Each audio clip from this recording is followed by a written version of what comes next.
ചിലപ്പോഴൊക്കെ നമ്മുടെ ജീവിതത്തിൽ നമ്മൾ ചെയ്യുന്ന നല്ല കാര്യങ്ങളെ പോലും മറ്റുള്ളവർ വളരെ സംശയത്തോടെ നോക്കുകയും നമ്മുടെ യോഗ്യതയെ ചോദ്യം ചെയ്യുകയും ചെയ്യാറില്ലേ?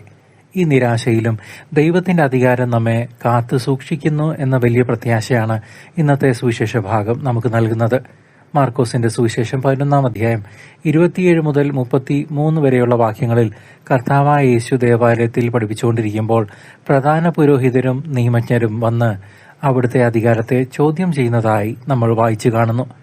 എന്ത് അധികാരത്താലാണ് നീ ഇതൊക്കെ ചെയ്യുന്നത് എന്ന അവരുടെ കുടിലമായ ചോദ്യത്തിനു മുന്നിൽ യേശു പതരാതെ നിൽക്കുകയും യോഹന്നാന്റെ സ്നാനം സ്വർഗത്തിൽ നിന്നോ മനുഷ്യരിൽ നിന്നോ എന്ന് തിരിച്ചു ചോദിച്ച് അവരുടെ കപടതയെ തുറന്നു കാട്ടുകയും ചെയ്യുന്നു. നമ്മുടെ ജീവിതത്തിലും പ്രതിസന്ധികളിലും നിങ്ങളെ തളർത്തുന്ന ചോദ്യങ്ങളും ഉയരുമ്പോൾ ലോകത്തിന്റെ അംഗീകാരമല്ല, മറിച്ച് ദൈവത്തിന്റെ വലിയ അധികാരവും കാവലുമാണ് നമുക്ക് തണലാകുന്നത് എന്ന് തിരിച്ചറിഞ്ഞ് പൂർണ്ണ സമാധാനത്തോടെ മുന്നോട്ടു പോകുവാൻ ഈ വചനഭാഗം നമ്മെ ഇന്ന് ശക്തമായി ഓർമ്മിപ്പിക്കുന്നു.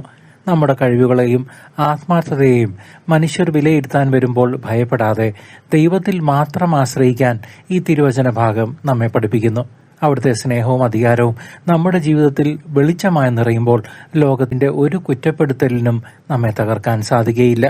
ഏറ്റവും സ്നേഹം നിറഞ്ഞ ദൈവജനമേ, ഇന്നത്തെ ഈ ദൈവവചന വിചിന്തനം നിങ്ങളെ സഹായിച്ചുവെങ്കിൽ ഇപ്പോൾ തന്നെ സബ്സ്ക്രൈബ് ചെയ്ത് അനുദിന പ്രാർത്ഥനാ കുടുംബത്തിൽ പങ്കുചേരുമല്ലോ. കൂടാതെ ഈ അന്ത്യകാല നിമിഷങ്ങളിൽ യേശുവിന്റെ അപ്പസ്തോലരായി ഈ ദൈവവചനം പങ്കുവെച്ചുകൊണ്ട് നിങ്ങളുടെ സുഹൃത്തുക്കളെയും കുടുംബാംഗങ്ങളെയും കർത്താവിലേക്ക് നയിക്കാൻ നമ്മുടെ കടമയായി, ക്രൈസ്തവ കടമയായി ഇത് കരുതുമല്ലോ.